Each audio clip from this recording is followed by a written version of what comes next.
Vous voyez ce que je vois? Et voilà. Si jamais quelqu'un s'adresse à vous, vous dites c'est Halloween. C'est Halloween. Elle met pas des mots nouveaux dans ma tête de bois. J'ai 300 ans de plus que toi. Oui, mais tu veux finir dans un jardin botanique? C'est Halloween. D'accord, c'est l'anonyme. Oh, vous me faites honte. Oh, dégueu ton costume. Mon costume est authentique ou t'as trouvé le tien au supermarché? Oui, on dirait des feuilles pourries. C'est Halloween. C'est comme ça que vous les humains, vous nous exploitez. Ramène-moi chez moi. Horror has a face. T'as dit que je suis marrant. Ça veut dire quoi, marrant, putain de merde à la con, bordel? Qu'est-ce que j'ai de tellement poilant? Dis-le-moi. Dis-moi ce qui est marrant. You cocksucker, you fucking miserable fucking... Et toi, on peut pas avoir de conversation.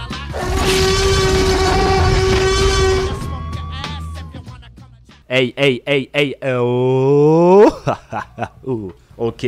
Ça fait bonjour à toutes et à tous et soyez bienvenus dans Contrebande, votre émission cinéphage qui est réservée à tous les grands curieux du 7ème art. D'ailleurs j'ai dit bonjour mais en fait je devrais dire bonsoir, je devrais même dire joyeuse fête des morts vu que... Bah écoutez, ça va être une émission spéciale Halloween. Donc dans cette émission je reviendrai un petit peu sur l'actualité Halloween qu'il y a près de Toulouse et aussi sur les plateformes VOD, notamment nos amis de Shadows que je salue fortement et nos amis bien sûr du coup pour l'événement ce sera Grindhouse Paradise. Je reviens tout ça en fin d'émission parce qu'on va commencer en fait avec un entretien de deux jeunes réalisateurs qui ont réalisé le film Super Z dont je vais vous parler tout de suite.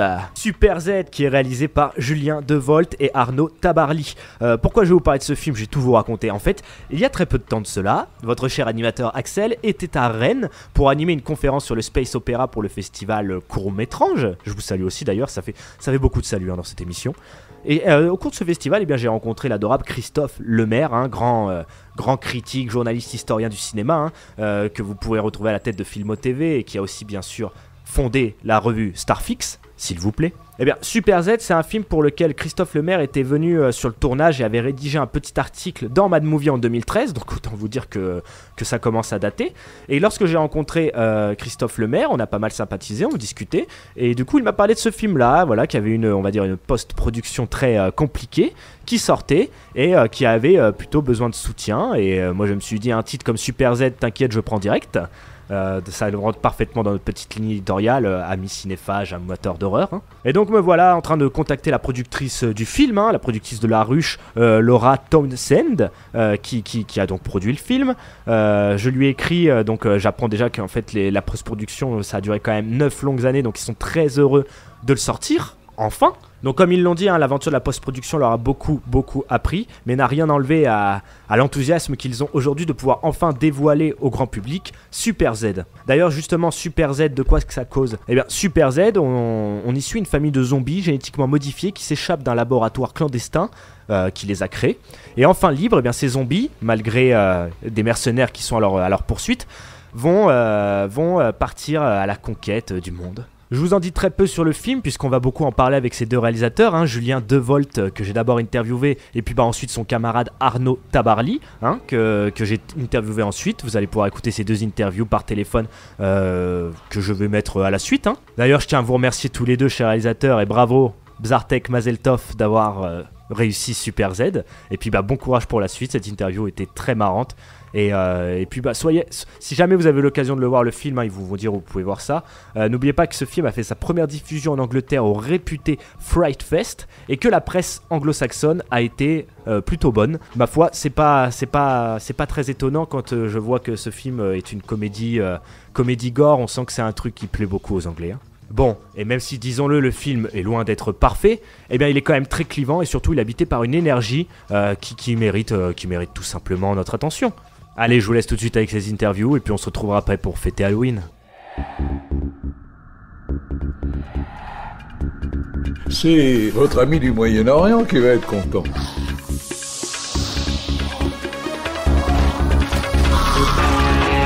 Non mais vous êtes cinglés! Qu'est-ce que vous avez foutu? J'ai innové! Vous savez combien cette putain d'Urvalet? Alors, vous allez recommencer les recherches. Vous avez 2 jours.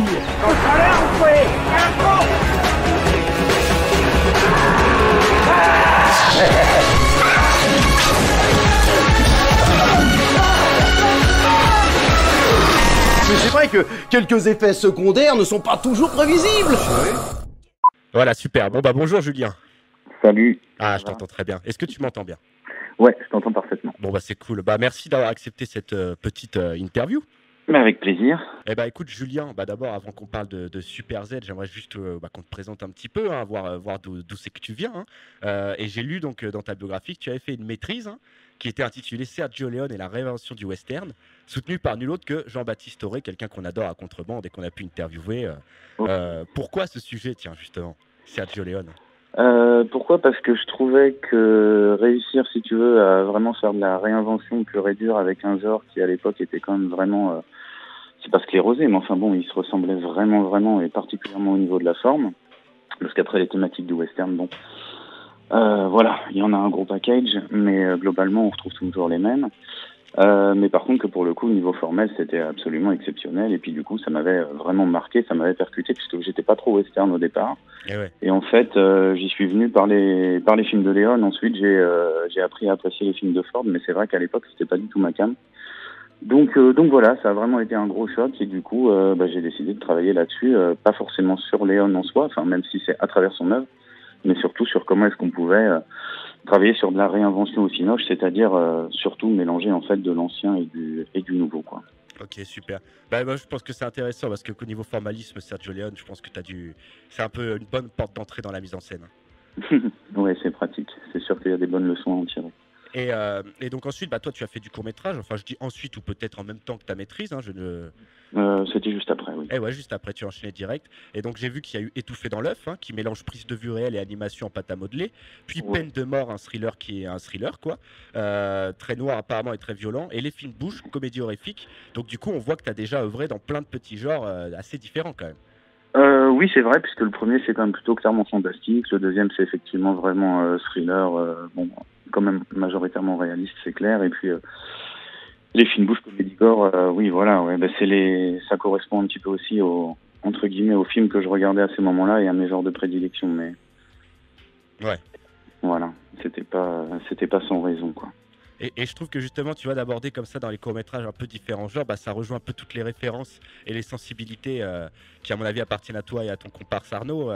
Vous avez cité autant du Tim Burton que du Carpenter, Romero, bien sûr, quand on parle de zombies, mais aussi beaucoup Sam Raimi, hein, quand on voit Super Z, c'est évident, Peter Jackson aussi.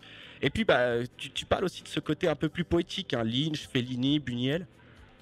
Oui, c'est l'autre partie, oui, on va dire, de ce que j'ai engrangé, et ça correspond un petit peu, si tu veux, avec ce que je te disais sur la réinvention, c'est-à-dire que mélanger les deux me paraissait pas infaisable, même si Super Z le fait pas particulièrement, hein. C'était pas là-dessus qu'on avait bossé. Super Z, c'était vraiment au sein du genre de zombie. Ouais.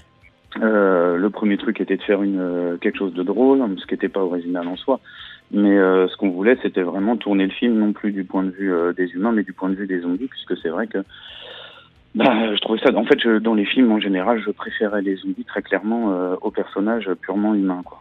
Les films de zombies que j'ai pu voir. Donc j'avais vraiment envie d'être plutôt de leur côté, et ça avait commencé, moi j'avais commencé à être interpellé par ça quand j'avais vu Land of the Dead de Romero. Alors, faut juste me rappeler, Land of the Dead, c'est celui qui, c'est pas le found footage, c'est celui avec Dennis Hopper. C'est celui avec Dennis Hopper, John Leguizamo et la fille d'Argento, Asia. Ouais. Tu vois, c'est vrai que maintenant que tu le dis, celui-là, à mon avis, c'est sûrement celui de la sexualogie de Romero, celui qui se rapproche le plus de Super Z, hein, dans ce discours un peu, tu vois, redneck, rasso. Oui, c'est ça. Puis c'est surtout qu'il commençait à, il le faisait déjà avant, mais dans celui-là, il y avait quand même quelque part où le zombie, finalement, faisait pas preuve forcément, ce serait pas d'intelligence pure et dure au sens du raisonnement, mais d'instinct déjà de base, quoi. On le voit bien, je me rappelle ici, il me semble que c'est dans celui-ci où il y en a un qui tient une hache et qui clairement désigne les objectifs. Donc c'est pensé, c'est plus juste un comportement purement sans réflexion avec un cerveau mort, quoi. Et puis il y a ce truc aussi humour noir et cartoonesque qu'il y avait dans les films de Romero qu'on oublie souvent, parce que le premier est très sombre et du au noir et blanc, mais dès le troisième, qui pour moi quand même est aussi quelque chose de très il y a quelque chose de très sombre. Il y a quand même ce côté bariolé où tu sais, il y a ce nouveau zombie qu'on éduque. Et dans le Land of the Dead, c'est carrément un zombie qui devient John Wayne, en fait, je crois. Ça, je me rappelle pas pour Land of the Dead, mais je me rappelle très bien du zombie qu'on éduque, là, qui s'appelle Boo, je crois. Ouais, si j'ai bonne mémoire. Oui. Ouais, c'est possible. Pardon, le bière. Mais effectivement, oui, celui-là avait beaucoup joué et avait beaucoup marqué dans l'idée, quoi. Et puis après, si tu veux, il y a les films comme les films de comment il s'appelle, Danny Boyle, où les zombies se mettent à cavaler, avec aussi le film de Zack Snyder, là, l'Armée des morts. Et où du coup, effectivement, la musculature, là, pour le coup, se met à jouer un rôle aussi. C'est-à-dire que ça devient plus que des, entre guillemets, ils se déplacent plus comme des limaces, mais ils peuvent cavaler, etc. Ce qui rendait le truc intéressant et qui les réhumanisait quand même un minimum. Donc, en leur donnant des capacités de rapidité, etc. Donc, bah oui, effectivement, les deux mélangés. Puis il y avait eu Shaun of the Dead aussi, bien sûr, qui avait joué aussi dans tout ça, dans le sens de la comédie. Pas au comportement des zombies. Hein. Justement, alors parlons quand même un peu plus précisément de Super Z. Bon, c'est clairement une comédie horrifique, avec des zombies qui sont, disons-le, complètement déglingués. Hein.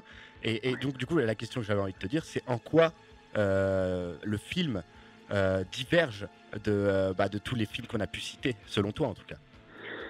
Je pense que, disons que modestement, là où va y avoir une différence, ça va être qu'effectivement, le zombie va se retrouver, ce qui va être à l'encontre de la définition du zombie pur, hein, j'en ai bien conscience, mais justement de conscience, quoi. C'est-à-dire qu'il va être capable, par modification génétique, puisque c'est sans fin, le procédé scientifique là-dessus, de récupérer en fait de la conscience et de l'intelligence et donc de l'humanité par ce biais-là, en plus des caractéristiques zombies, c'est-à-dire ne meurt pas, se nourrit d'humains, etc. Eh oui. Si on peut quand même aborder quand même la conception, parce qu'apparemment justement c'est pour ça aussi à mon avis que de parler d'un tel film dans Contrebande, ça a une légitimité en fait. Bon, je dis ça comme ça, mais très modestement également. Mais bon, vous avez un budget d'un demi-million, de 500 000 euros. Mais apparemment le film, bon, selon Mad Movie, ça a été tourné à l'arrache. Je pense que c'est pas vrai, mais j'ai cru comprendre que vous avez mis quasiment une moitié de décennie à faire ça en fait. Vous avez eu des bâtons dans les roues, non? On a eu des bâtons dans les roues, oui, à tous les niveaux. En fait, le gros truc, c'est que quand on a tourné le film, au final, le tournage était déjà très galère, mais bon, on s'en est sorti. Ouais. Donc, on a réussi à achever le shoot, ce qui était déjà pas mal, parce que c'est vrai qu'on a eu pas mal de soucis pendant le tournage. Logistique, technique, etc. Et puis budgétaire, bien sûr. Et ensuite, là où ça a posé un gros problème, c'était la post-production, parce que la post-production était vraiment conséquente, assez difficile à faire, et particulièrement au niveau des effets spéciaux, du son, comme tu as pu voir avec la voix particulière, etc. qu'ils ont. Ouais, tu as créé un langage en plus de zombies. Oui, c'est ça, voilà. Donc sur ce procédé-là, c'était déjà pas évident de créer une langue à part, techniquement comme sur le papier, quoi, comme scénaristiquement.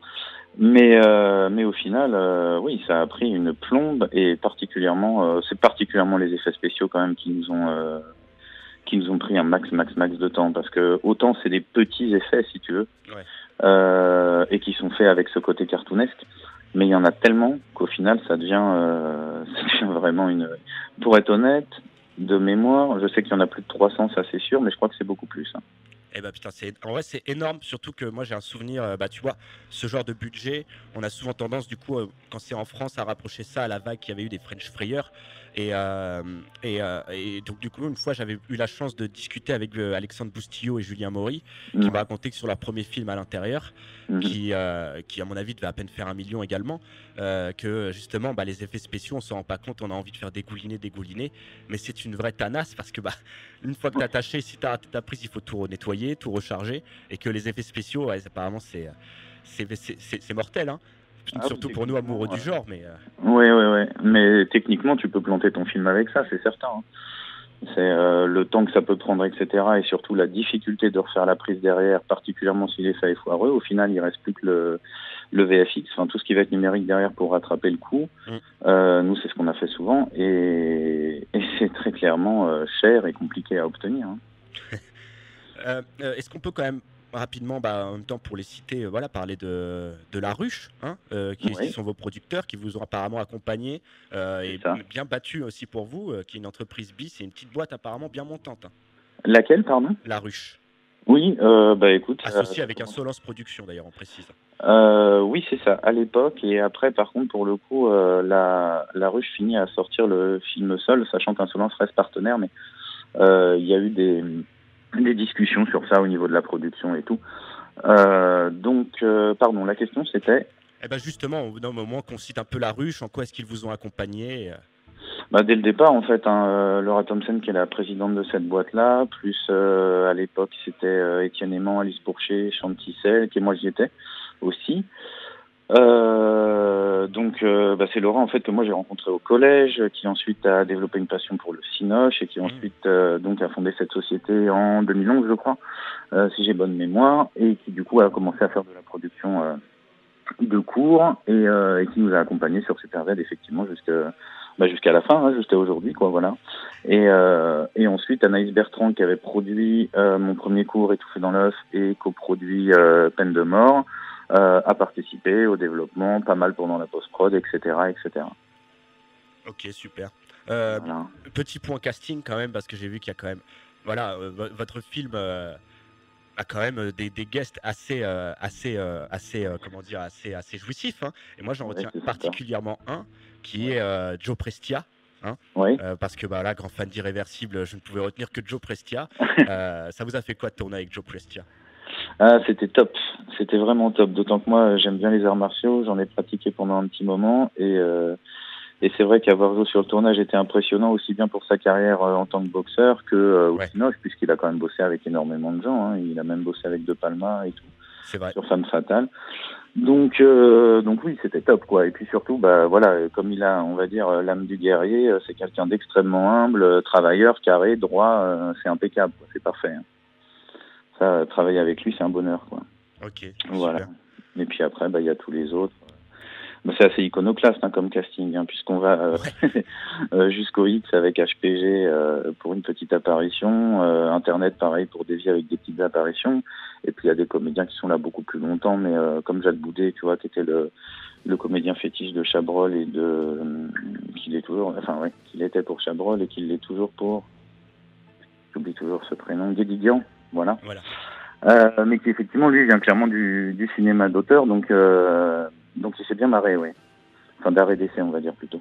Bon, on retient ça, casting iconoclaste pour un film assez... un petit côté un peu épileptique aussi, hein, parce que c'est vrai qu'avec ce langage-là... Ouais, ça peut fatiguer, ouais. Je sais que quand on en sort, on en a pris un peu plein les oreilles et plein les yeux, ouais. Ça va vite et c'est... Je sais que le film peut être assez fatigant à regarder au final parce qu'il s'arrête jamais et qu'il est en flux tendu, quoi.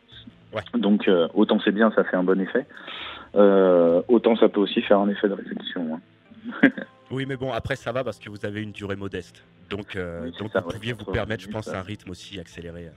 C'est ça, ouais. Non, mais je pense qu'1h20 était le bon truc pour vraiment tenir le film comme on voulait le faire. C'est-à-dire vraiment... Oui, c'est ça, en flux tendu, quoi. Il n'y a pas de pause, quoi. Est-ce qu'on peut aborder, ce sera mon avant-dernière question, juste dire l'avenir du film, la vie actuelle, quand est-ce qu'il sort, où est-ce qu'il sera visible? Oui, alors il sort donc pour Halloween le 31 octobre à Paris au Lucernaire et il y est projeté pendant toute la semaine à 20h. Super. Et il sort également, alors je sais qu'on a le CGR de Tours, le CGR de Pau, et il y en a 8 autres comme ça, dont là tout de suite j'ai oublié les noms, mais tout ça peut se retrouver sur Internet, hein, sur Allociné. Exactement. Donc ça, il n'y a pas de souci. Et puis une vingtaine de salles sur des salles un peu plus petites comme le Lucernaire, donc dans différentes petites villes de France. Et il y a également l'île Maurice et la Réunion. Donc je sais que ça sort à la Réunion normalement sur pas mal de copies, mais je sais pas encore. L'île Maurice, je ne sais pas. Mais en tout cas, je sais que ça y sort. Et sinon, le film est acheté là pour une exploitation US Canada, mais j'en ai pas encore les détails. Donc non, c'est cool. Ah bah carrément, ouais, carrément. Ça va, ouais. Et puis le fait que les CGR soient rentrés dans la danse a été un bel encouragement. C'est sympa qu'ils jouent le jeu, quoi. Je crois qu'il y en a 8 ou 10, je me rappelle plus. Ok. Bon, voilà. Je suis assez ravi pour vous et bon, on va quand même parler, voilà, ce sera ma dernière question, parler de ton avenir à toi, hein, parce que j'ai lu que tu étais actuellement en écriture d'une série de 6 épisodes, peut-être même que c'est déjà achevé, et ça s'appelait Vlad, Journal d'un vampire, si je dis pas de bêtises. Oui, c'est ça, ouais, pour l'instant, là, pour le titre, là, actuellement, c'est ça. Oui, voilà. Là, on vient tout juste de commencer, donc avec mon co-scénariste Fabien Hara, et qui joue dans Super Z d'ailleurs, le rôle d'Yvon, que t'as vu le film, je suppose. Oui, bien sûr. Voilà, donc c'est le petit avec la casquette. Eh oui, d'accord. Marrant. Le zombie qui rappe, hein, on précise. Voilà, c'est ça, exactement. Et donc là, on commence à démarcher simplement. Et puis moi, j'ai déjà un truc que je traîne depuis un moment et qui avait pris du retard avec le Covid, où je dois faire justement un thriller un peu plus dans le genre de peine de mort. C'est-à-dire qu'il y a vraiment pas d'humour dedans. En coproduction avec la Pologne. Eh ouais. Voilà. Donc ça pourrait se tourner en Pologne alors. Ben normalement ça devait se faire là-bas et là pour le coup je suis en train de tout revoir. Oui, tu m'étonnes. Ça va se passer. Et puis il y a bien sûr aussi ton deuxième long métrage qui s'appelle Help Me. C'est celui-là dont je parle, voilà. Ah d'accord, ok, super. Est-ce que pour les budgets ça a encore été une tanasse ou alors d'un coup ça commence à un peu plus couler? Non, là ça va mieux, ouais, quand même. Ouais. Bon, c'est cool. Non, Super Z c'était vraiment iconoclaste, c'était un peu compliqué. Le film, si tu veux, pouvait s'appuyer sur les fines bouches qu'on avait fait, le court-métrage, et qui avait vraiment bien marché. Le problème, c'est qu'on a sorti le court déjà après avoir tourné le long. Ah ouais. Donc on s'était servi des rushs pour convaincre effectivement les gens, mais comme on savait qu'on avait peu de temps pour lancer le film et pouvoir obtenir les quelques fonds qu'on a réussi à choper, il fallait aller très vite et tout de suite, donc on n'avait pas le temps de se lancer dans la post-prod du cours. On a juste vérifié quelques trucs, notamment au niveau du langage, si ça marchait ou pas, et ensuite c'est bon, on a pu y aller, quoi. Ok. Voilà. Bon, écoute, donc c'est les deux projets du moment, oui. Bah, je te souhaite bon courage pour ces projets et je tiens à te remercier pour cette interview, et puis on peut inviter que les gens à aller voir Super Z, hein. Eh ben, merci beaucoup, merci à toi. Eh bien de rien, et puis on passera à Arnaud dans un instant. Et voilà. Ça marche. À bientôt, Axel. Yes. Allô? Oui, Axel, tu m'entends? Est-ce que tu m'entends? Très bien. Eh ben nickel, super. Bah tu vois, je t'entends très bien. Bon, voilà, tout va bien. Super. Arnaud, je viens juste d'avoir ton comparse Julien. Mais je vous ai séparément, mais au moins, merci à toi en tout cas d'accepter aussi cette interview. Merci à vous, surtout. Donc, tu peux me tutoyer, ça, il n'y a aucun souci, parce que sinon ça me dérange, j'ai l'impression d'être plus... Ça marche. Arnaud, on va commencer quand même à parler de tes premiers pas dans le milieu du cinéma, hein, c'est-à-dire, j'ai vu que toi tu as une formation, tu viens de l'ESRA à Nice, donc le sud, on n'est pas très éloigné. Tout à fait, exactement, dans le sud-est à ESRA Nice.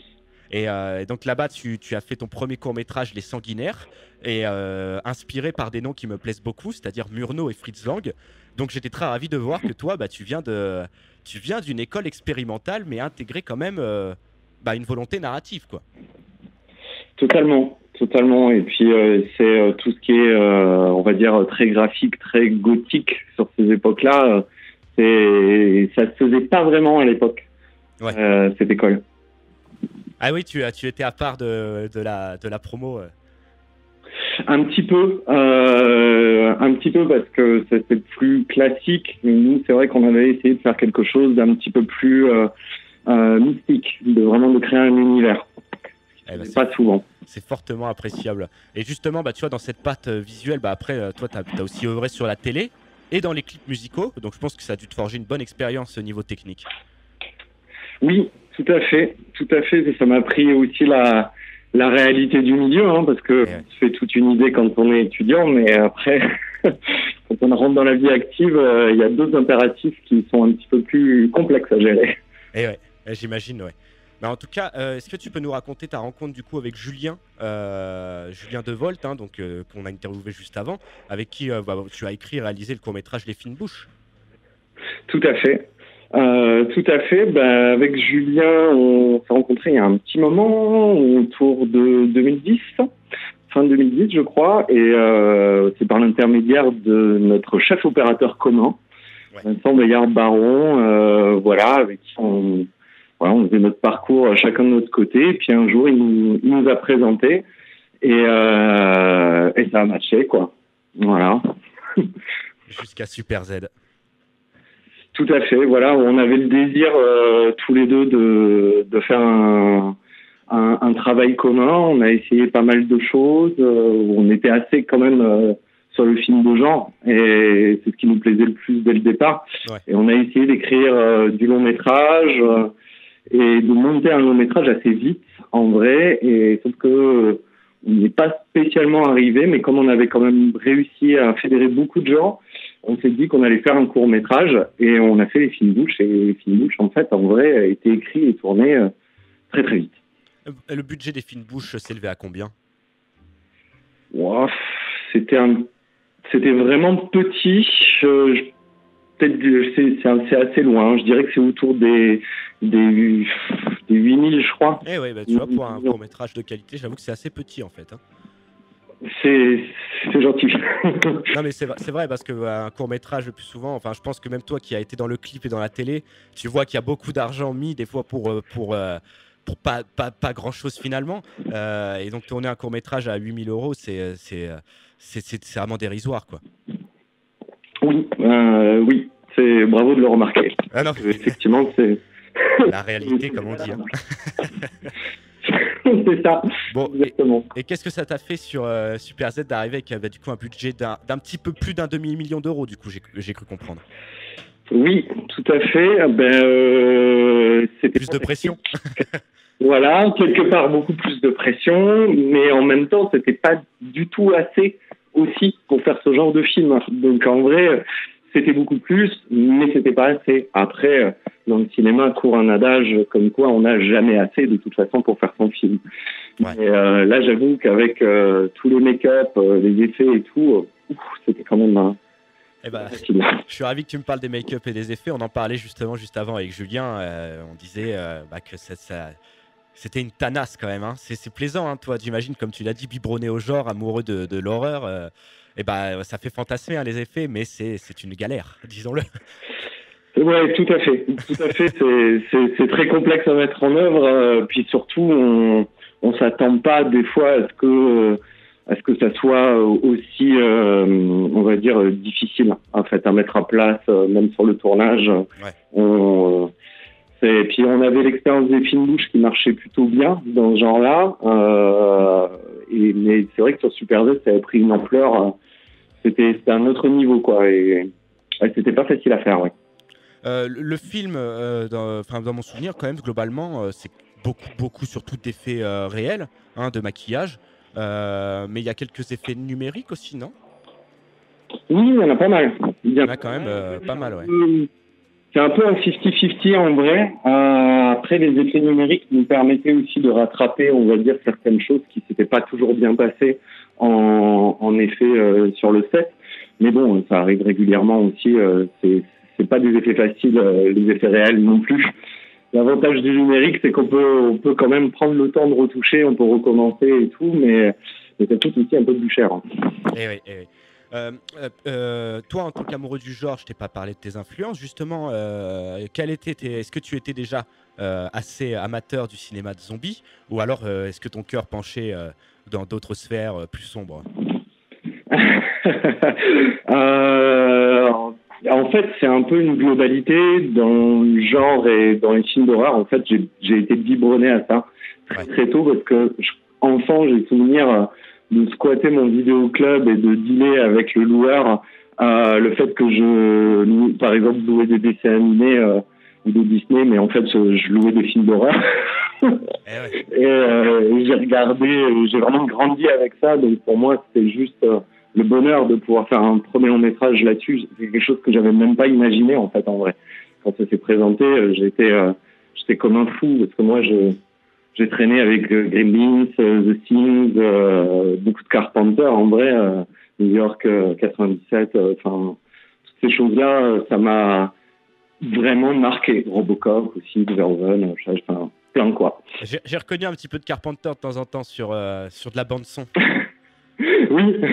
Nappe de synthé. Hein. Ouais, tout à fait. Bah, c'était le but. C'est génial. Si ça marche. On le sait, hein, le film de zombies, ça a quand même été souvent, en tout cas, lorsque Romero a vraiment mis cette figure du mort-vivant au cinéma, parce que le zombie existait déjà avant, mais vous êtes vraiment du coup dans la lignée de Romero, hein, vous savez, ces morts-vivants, ces corps ces corps qui reprennent vie après une soi-disant mort, et donc ce côté putréfaction, etc., loin du vaudou, etc. C'est quand même, on le dit aussi, une peinture, une toile sur laquelle on peut appliquer des sujets, autant politiques que sociétaux. Et toi, tu dirais que vous avez essayé de montrer quoi à travers vos zombies? C'est mieux que ce soit les critiques qui en parlent de ça.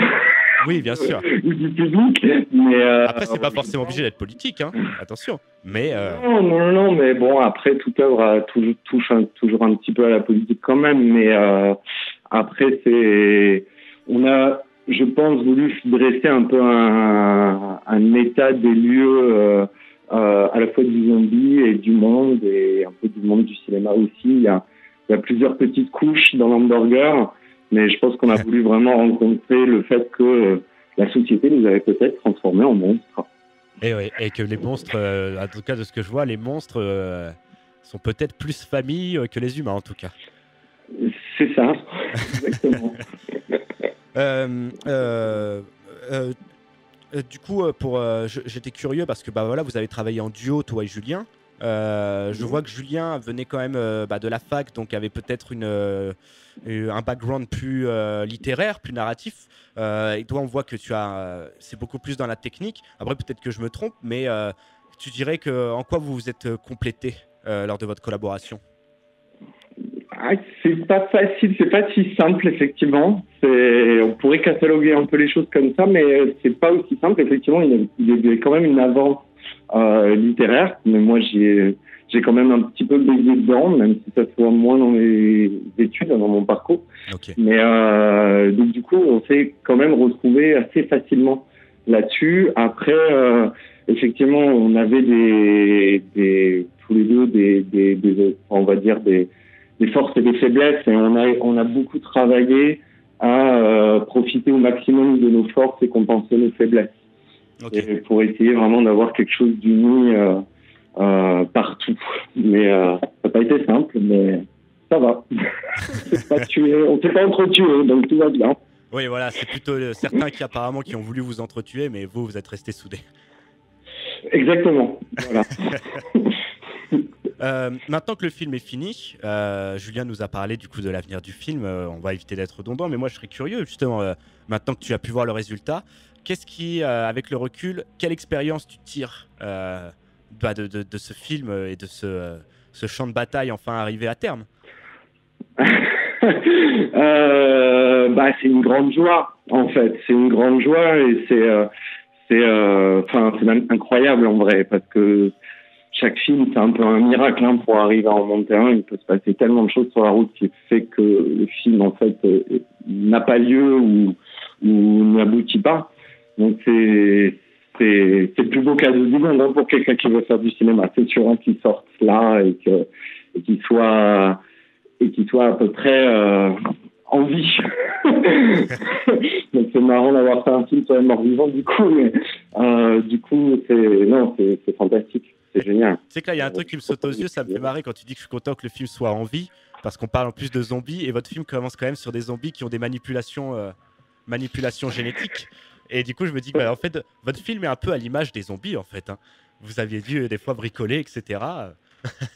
Tout à fait. On s'est senti assez proche d'eux. Ça, je ne le cache pas. Après, c'est marrant parce que j'ai vu il n'y a pas longtemps Coupé de Zanavicius. Et c'est vrai que quelque part ça fait écho à quelque chose. C'est-à-dire qu'effectivement c'est la guerre, quoi. On court partout, on ne sait jamais si ça va marcher. Ça ressemble un peu à ça, effectivement.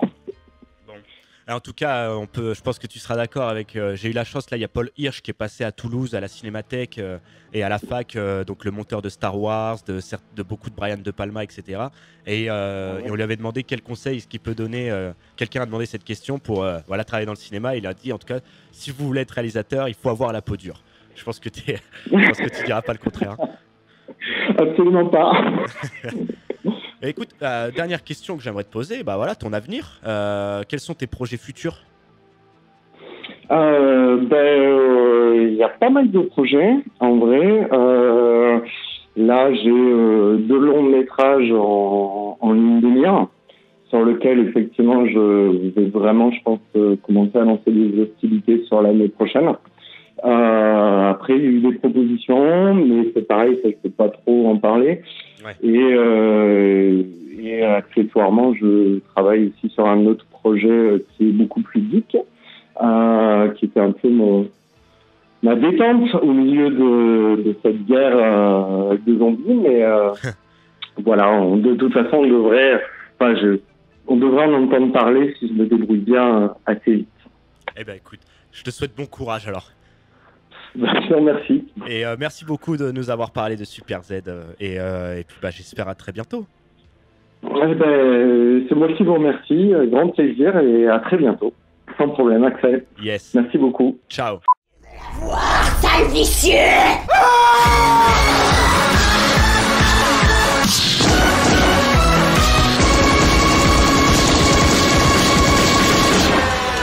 Putain de famille de merde!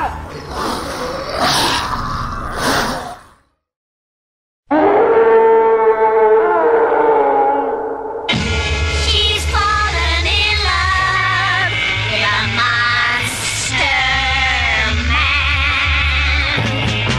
She's fallen in love with a monster man. She's fallen in love with a monster man. Well, it was hot last night at the movie show. I parked my baby in the very last row. We were just making love, kind of kidding around, when the monster appeared with this crazy sound.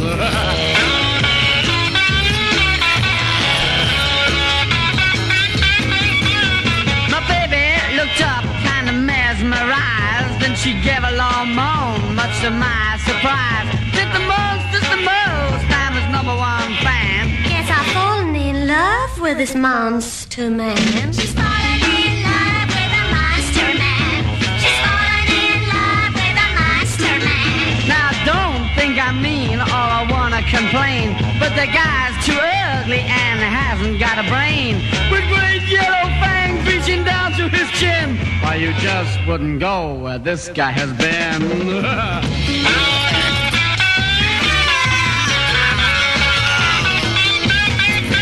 He was growing green hair on top of his lid, just a crazier kind of mixed up kid. Been sort of stitched up by a sewing machine, but my baby said, Yeah, this monster's a dream. She's fallen in love with a monster man. She's fallen in love with a monster man. Now the monster was weird, just a little unreal. Seemed kinda short of a sex appeal. He was dragging his chains and groaning his groan. Not really a guy that a girl should take home.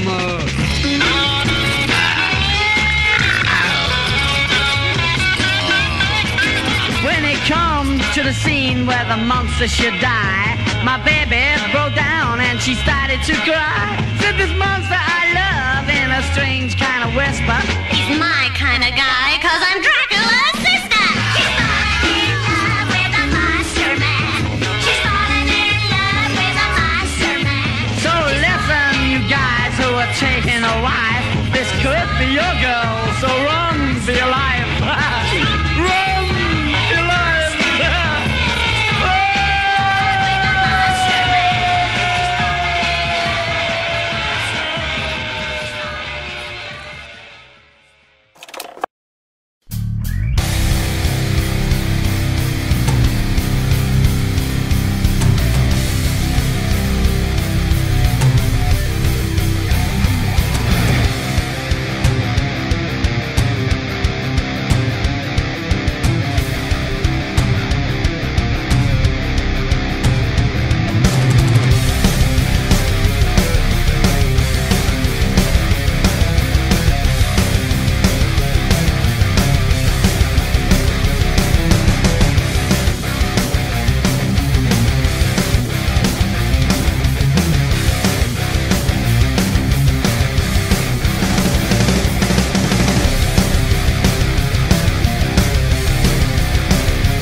one goddamn fucked up horror picture. Hey yo, vous êtes toujours dans Contrebande. Je profite de cette émission, on va dire spéciale Halloween, hein, pour vous parler de l'ABC Dead 2, la deuxième édition de la soirée film d'horreur spéciale pour Halloween à l'ABC, au cinéma l'ABC, hein, pas loin de Saint-Cernin, organisée par le Grindhouse Paradise, hein, nos partenaires, amis, camarades, j'en passe, et des vertes et des pas mûres. Donc voilà, si vous cherchez un plan, comme ils disent, trick or flip pour votre soirée d'Halloween, eh ben, il faut aller là-bas. Je vais vous parler un petit peu de la prog, hein, parce qu'il y aura X, Dual et Deadstream, 3 pépites du coup 100% Festival Grindhouse Paradise.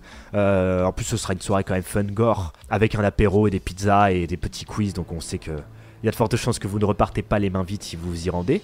Et puis c'est une soirée qui est quand même en partenariat avec Shadows VOD, mais je vous parle un petit peu plus loin de Shadows, pour d'abord un peu plus décortiquer cette programmation, qui, hein, bien sûr, hein, j'ai pas dit, mais bon, vous doutez, ça se passe ce soir d'Halloween, donc c'est le 31 octobre prochain. Hein. Ok, donc la soirée Grindhouse Paradise, la BCD édition #02, débute avec la surprenante comédie noire dystopique Dual de Riley Stearns. Et là, je vais vous lire ce qu'il y a écrit du coup sur le compte du Grindhouse Paradise, donc ils ont mis un petit résumé et ils expliquent le film. En gros, alors, on issue l'histoire de Sarah, qui vient d'avoir un diagnostic sans appel. Elle est atteinte d'une maladie mortelle et incurable. Afin d'éviter un deuil douloureux à ses proches, elle fait appel à une société de clonage pour se faire, entre guillemets, remplacer par une nouvelle version d'elle-même en bonne santé. Mais voilà, lorsqu'on annonce à Sarah qu'elle est en pleine rémission, eh bien ses proches ne sont pas vraiment motivés à l'idée de se débarrasser du clone. Dans ce cas-là, la loi prévoit l'organisation d'un duel à mort entre l'original et son double, afin que soit éliminée la Sarah de trop. En seulement 2 films, Riley Stearns a réussi à faire entendre sa voix singulière dans le bouillonnement créatif du cinéma indépendant, et Dual, son nouveau long métrage, confirme sa propension à la créativité. Stearns détourne un postulat de science-fiction classique, le clonage, pour mieux explorer les états d'âme d'une société au bord de la déshumanisation. Avec ses couleurs pâles, ses dialogues à la limite de l'absurde, ses personnages tragicomiques et ses trouvailles scénaristiques, Dual s'apparente davantage à une comédie noire qu'à un pur film de science-fiction. Bref, une proposition qui, disons, se rapproche quand même pas mal de Black Mirror, ma foi, une série de qualité, du moins dans ses 2 premières saisons. Enfin, à mon avis, cerise sur le gâteau de cette ABCD d'édition, c'est surtout X de Ty West, hein, son film qui raconte un tournage de film porno dans une ambiance à la Massacre à tronçonneuse années 70. Mais je vais passer un petit peu ce film parce que je vous tease une prochaine émission Contrebande avec le retour de ce cher Garth, où on va un peu décortiquer le X de Ty West. Et c'est là que je déborde de transition, hein, animateur de qualité, sur le dernier film Deadstream, qui est une pépite fortement recommandée par la plateforme Shadows. Justement, eh bien, c'est le fondateur de Shadows, Aurélien Zimmerman, que j'ai eu la chance aussi de rencontrer à Rennes, décidément, qui m'avait parlé de cette exclusivité dont il était très fier.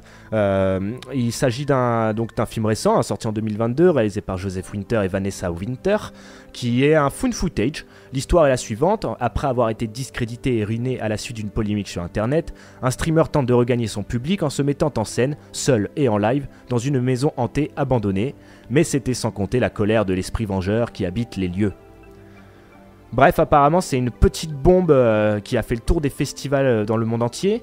Voilà, comme j'ai dit, c'est un found footage, mais apparemment qui redynamise un petit peu les règles du genre.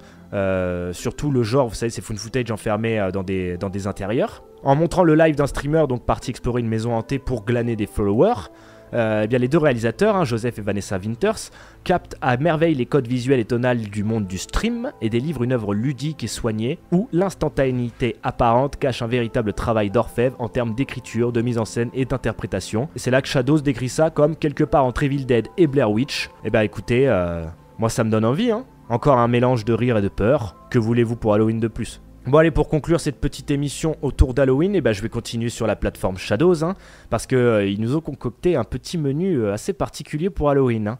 Tout du long du mois d'octobre, c'est plein d'exclusivités Shadows qui arrivent dans le catalogue. Au début du mois d'octobre, dans le catalogue, il y a déjà eu 2 Alex de la Iglesia qui sont sortis sur la plateforme, Le Jour de la Bête et Perdida Durango. Et puis ensuite, écoutez, depuis le 14, le calendrier de l'event Halloween a débuté sur Shadows. Il y a eu le premier long métrage d'Alexandre Boustillot de Julien Maury à l'intérieur, hein, sorti en 2007. Vous pourrez d'ailleurs réécouter notre interview de Julien Maury et d'Alexandre Boustillot, qui est bien sûr sur notre chaîne YouTube Contrebande Cinéphage. Il y a ensuite eu The Stylist, de Jill Gevargizian, un film de 2020. Depuis le 16 octobre, il y a eu Eden Lake de James Watkins, un film sorti en 2008. Eden Lake, un film qui est extrêmement violent, je tiens à vous le dire. C'est un film très âpre qui raconte d'ailleurs un des premiers rôles de Michael Fassbender, où il est en couple avec sa femme, il retourne sur un bord des lacs, je crois que ça se passe dans un petit bled en Angleterre, et ils se font harceler par une bande de jeunes parce que ces derniers mettaient la musique trop fort et que Michael Fassbender, mal alpha, a eu peut-être la mauvaise idée d'aller leur dire de baisser le son, et après ça part carrément en boucherie. C'était un truc que je voulais absolument voir quand j'étais gamin parce que je lisais beaucoup Bad Movie. J'ai pu le voir assez vieux, j'avais je pense 19 ans avec un pote à moi, et je me souviens que j'avais mal à l'estomac après en allant me coucher, donc bref, c'est le film parfait aussi pour les amateurs de cinéma extrême. Le 17 octobre, il y a Time Crimes de Nacho Vigalondo, un film sorti en 2007. Ensuite, il y a bien sûr une bonne ribambelle de courts-métrages typiquement shadowsiens. Depuis le 19 octobre, vous aussi retrouvez le dernier Lars von Trier, The House That Jack Built, un film de serial killer qui part après sur une fin un peu dantesque. Un des premiers films d'ailleurs que j'avais chroniqué lors de mes premières armes de journaliste. Et puis c'est surtout en fait tout simplement un chef-d'œuvre, mes amis. À partir du 20 octobre, il y aura ensuite Les Chines du Diable de Guillermo del Toro. À partir du 21 octobre, et là je sais qu'Aurélien Zimmerman en est très fier, il y a Ebola Syndrome, film d'horreur extrême Asia, réalisé par Herman Yao, et sorti en 96, et je sais aussi que c'est l'un des films préférés de Fausto Fasulo, le rédac chef de Mad Movies. À partir du 22 octobre, définitivement on peut dire que Shadows va se taper quelques classiques du found footage pour ajouter à sa catégorie, puisqu'il y a le premier Rec de Romé Balaguerro, sorti en 2007, qui arrive. Rec, je pense qu'il suffit de... On va plus le présenter. Film de zombies qui finit en film de possession, tourné à Madrid, avec une équipe, on suit une équipe de journalistes qui, elle, suit des pompiers en mode enquête d'action et qui atterrit dans une maison... où ça va partir en couille carrément, et c'est un film aussi extrêmement violent que j'ai dû voir. Moi je pense que j'avais 13 ans quand j'ai vu ça, et je sais que c'est ce qu'on appelle en fait dans les films d'horreur des roller coasters quoi. Le film il te prend et ça ne s'arrête pas, et c'est hyper immersif, et c'est un des chefs-d'œuvre du genre, disons-le tout simplement. À partir du 23 octobre, il y aura ensuite un BR, One BR, ou un BR, je sais pas comment on peut dire ça, de David Marmor, sorti en 2019, je vous laisserai vérifier. Mais là, tadam, ça me plaît. À partir du 24 octobre, il y a L'Exorciste selon William Friedkin, un documentaire que j'ai eu la chance de voir réalisé par Alexandre O'Philippe, sorti en 2019, où ce cher William Friedkin revient du coup sur son grand chef-d'œuvre L'Exorciste. Donc vraiment ça commence vraiment de l'introduction à la dernière scène du film, il décrypte tout et c'est hyper passionnant, surtout quand vous êtes fan de ce film matriciel. Et d'ailleurs je vous réinvite, du coup on fait toujours de la pub pour Contrebande, à fouiller sur notre chaîne YouTube Contrebande Cinéphage pour écouter notre émission spéciale William Friedkin, où on revient avec mes intervenants sur L'Exorciste et puis sur Sorcerer. Ensuite, à partir du 25 octobre, il y a Butchers d'Adrian Langlais, sorti en 2020. Et comme je vous disais, un found footage oblige, le 26 octobre, ce sera Paranormal Activity, premier du nom d'Oren Peli, sorti en 2007. On sait que c'est l'un des premiers films produits par Jason Blumhouse en tout cas, avec sa boîte. Donc ce début, des budgets très faibles, à peine 1 million d'euros, qui vont ensuite faire des cartons monumentaux. Paranormal Activity, en fait, Jason Blum, il a eu l'idée de le faire parce que quand il travaillait pour les Weinstein, il avait voulu faire... il était tombé à Toronto sur le Blair Witch, qui a été l'un du coup des films d'horreur les plus rentables de tous les temps, mais lui il a trouvé que c'était une grosse merde, il n'avait pas voulu le produire, et quand les Weinstein ont appris le succès du film et que ce film était passé sous le nez de leur jeune poulain, il a failli se faire virer tout simplement. Donc il s'est rattrapé plus tard avec Paranormal Activity. Ah, le monde du cinéma. Le 27 octobre, il y aura Censor de Prano Bailey Bond, un film qui date de 2020. Ensuite, à partir du 28 octobre, il y aura Living DC, un inédit sur la plateforme de Joshua Chris, sorti lui en 2012. Ensuite, le 29 octobre, il y aura Anything for Jackson de Justin G. Dick, sorti en 2020. Et puis le 30 octobre, encore un inédit spécial Shadows, Tiny Cinema de Tyler Conrack, sorti en 2021. Donc vous voyez, pour Halloween, on nous régale de petits inédits, de petites pépites et pas mal d'exclus assez récentes. Et puis le 31 octobre, cerise sur le gâteau, ce sera Deadstream. Donc comme je l'ai dit, réalisé par Vanessa et Joseph Winter. Là, lui qui sort en 2022, donc c'est vraiment le film le plus récent. Et donc apparemment, si vous n'avez pas la chance de venir à la BC Dead organisée par le Grindhouse Paradise à Toulouse, donc de voir le film en salle, et vous pourrez regarder peut-être en même temps sur la plateforme. Bon, en tout cas, moi je vous souhaite bon Halloween, j'espère que vous aurez plein de caries, et puis gare au Boogeyman.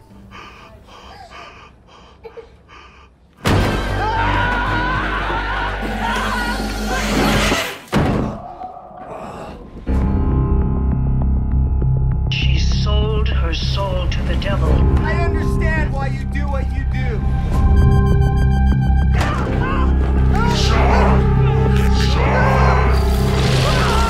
I don't want to be remembered as a douchebag. Somebody help me!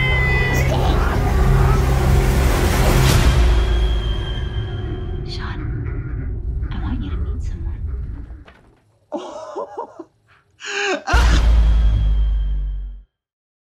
This is Sean Ruddy coming to you live from Death Manor.